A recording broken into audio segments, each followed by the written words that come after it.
যুদ্ধবিরতির ঘোষণার পর গাজায় ফিরতে শুরু করেছেন বাস্তুচ্যুত বাসিন্দারা। একদিনে উপত্যকাটিতে ফিরেছেন প্রায় 50,000 মানুষ।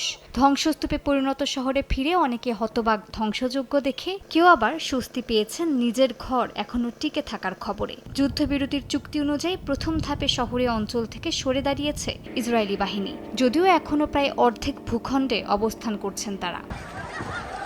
বিশ্ব খাদ্য কর্মসূচি জানিয়েছে গাজায় প্রতি মাসে কমপক্ষে 62,000 মেট্রিক টন ত্রাণ প্রবেশের সুযোগ দিতে হবে, না হলে দুর্ভিক্ষ আরও ভয়াবহ হবে। হামাস জানিয়েছে তারা মিত্র দেশগুলোর সঙ্গে সমন্বয় করে সাহায্য পৌঁছানোর কাজ চালিয়ে যাচ্ছে।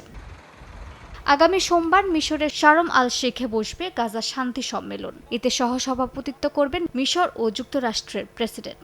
এর মধ্যে অংশগ্রহণ নিশ্চিত করেছে 20টিরও বেশি দেশের নেতা, যাদের মধ্যে আছে ফ্রান্স, জার্মানি, ইতালি, কাতার, সৌদি আরব, সংযুক্ত আরব আমিরাত ও তুরস্কের শীর্ষ নেতৃত্ব। তবে চুক্তি স্বাক্ষর অনুষ্ঠানে অংশ নেবে না হামাস।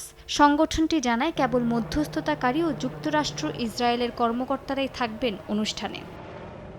এদিন তেল আবিবের সেবা মেডিকেল সেন্টার পরিদর্শন করেন ইসরায়েলের প্রধানমন্ত্রী বিনিয়ামিন নেতানিয়াহু। সেখানে মুক্ত হওয়া বন্দীদের চিকিৎসা ও পুনর্বাসনের প্রস্তুতি চলছে। চুক্তির আওতায় সোমবারের মধ্যে বন্দী বিনিময় করবে হামাস ইসরায়েল।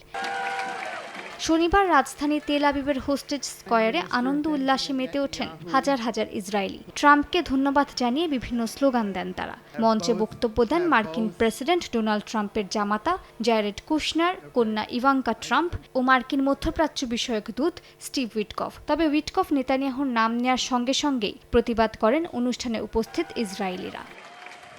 মালিহা সুহরওয়ার্দী, সময় সংবাদ।